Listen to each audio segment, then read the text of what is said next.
waxay ahayd neeras waxay ka shaqeyn jirtay wadanka kan Australia waxay joogi jirtaa la yiraahdo qolka meydka qayb la yiraahdo qayb dadka la keeno adu meydka waa ka duwanayd qayb dadka la keena ay yihiin dad nolosha adduunyada ka rajo dhigay dad yaqiinsaday oo naftu inta isku soo urtay dhimasho diyaara qol noocaas ka shaqeyn jirtay dadka soo maraa way tagayeen waa dad dhintay ma hadda rajo laga qabo ka bacdi laakiin gabadhan waxay tiri qofka ugu badan wixii la joogi jiray 12 week كوغو سي بدني لبيا تموي كبعدي ودمني كبعدي gabadhani gabadh soo jeeda bay ahayd waxay samaysay dadkan la keenay ee xanuunsanaya sakaraatul mawdka ku jira saacadii dambe adduunyada la dhasii cabaya ayay waxay qori jirtay qof walba waxa warwar gelinaya ee uu isray wallahi intaan noola hadaan fursad caynkaas heli lahaa sidan iyo sidan aan yeeli lahaa gabadhii buug bay qortay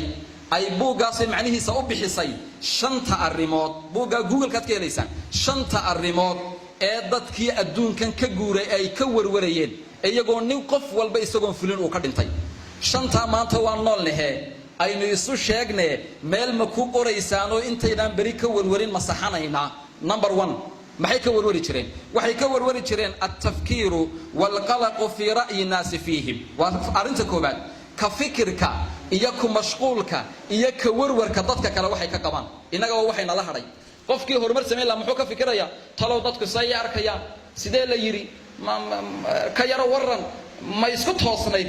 yaani wuxuu rabaa waxa uu qabanayo wax isaga ka yimidayo go'aan daba maaha wuxuu ka cabsi qaba dadku waxay ka sheegi doonaan qof kasto waxa la dhigay ka warwara oo ka baqa dadka kale waxay ka dhahayaan iyo ra'yiga ummadda kale siday la rabaan inuu noqdo doonaya tiisu ayna u cadeeyni waa faashil laba arinta labaad cid kasto adduunka soo martay ka warwarayso dhimad ay gabadhaasi qortay waxay ahayd waxa weeyaan diidmada uu qofku cabiri kari waayay mashaa'irtiisa adamu ta'bir an mashaa'irihim khawfan min ighdab al-akharin waxa uu qofku diidayay inuu cabiro mashaa'irtiisa isagoo ka baqay dadka kale inuu ka caroodaan yani mesela tusaale qofkii mashaa'ir buu dareemaya waxba jira in force soo gubayo gudaha ka haysta ma cabiri karayo ma sheegan karo sababtoo ah wuxuu ka baqayna dadku u caroodaan taasina waxay keentaa qofku inuu tallaabo hore u qaadi waayo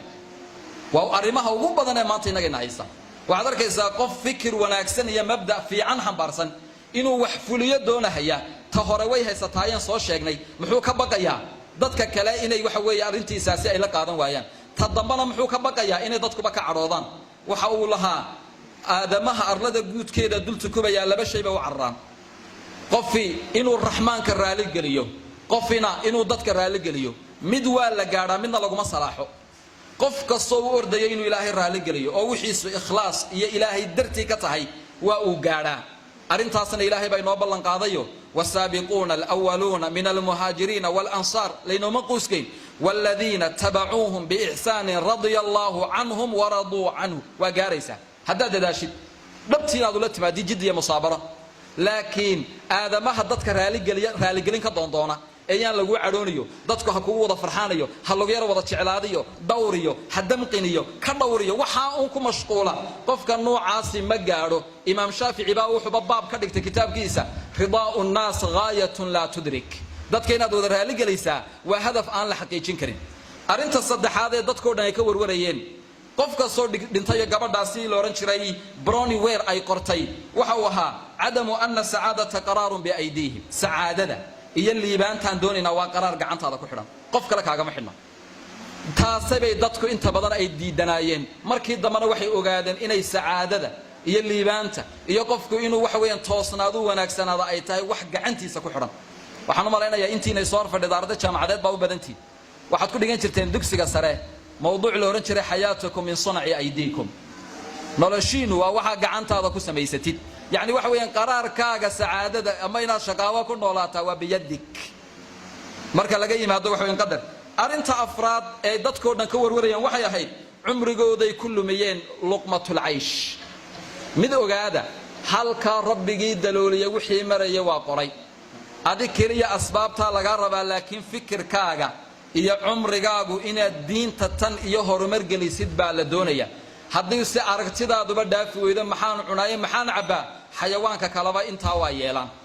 marka waxay ka cabanayeen oo waxa ugu weyn ka warwarayeen waxa waqtigoodii ku dhumiyay luqmatul aish arinta shanaad ee ay dadkaasoo ka warwareen waxay ahayd dhiiranaanta